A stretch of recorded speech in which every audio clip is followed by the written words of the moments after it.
صبرا يا نفسي، صبرا يا نفسي، صبرا يا نفسي معنا الله، والقدس تنادي، والقدس تنادي، والقدس تنادي صرخت مسجد الاقصی ارضی مقدس است. مسجد الاقصی اولین قبله مسلمان ها است.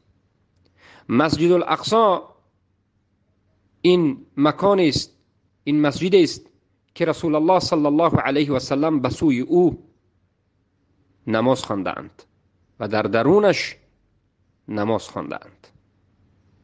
مسجد الاقصی بعد از حرم مکی و بعد از مسجد نبوی همین فضیلت سوم را دارد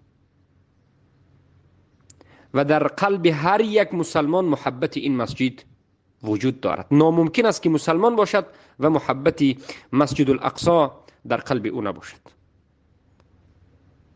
او منافق است که پروای به مسجد الاقصی ندارد،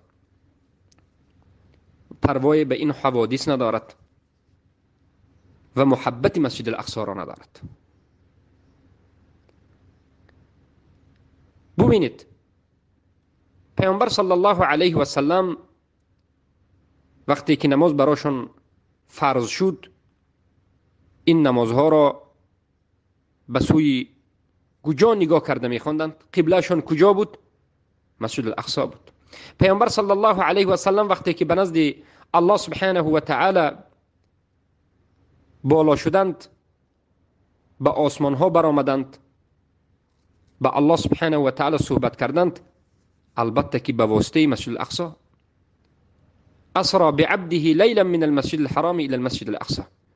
الله میگوید که بنده اش محمد صلی الله علیه و سلم را، نبیش را از مسجد الحرام از مکه گرفت و سیر کنند به مسجد الاقصی. از مسجد الحرام به مسجد الاقصی رفتند و در اونجا 2 رکعت نماز خواندند و از اونجا برآمدند به آسمان هفتم و به نزد الله سبحانه و تعالی، که این همه دلالت به فضیلت بزرگ مسجد الاقصی میکند.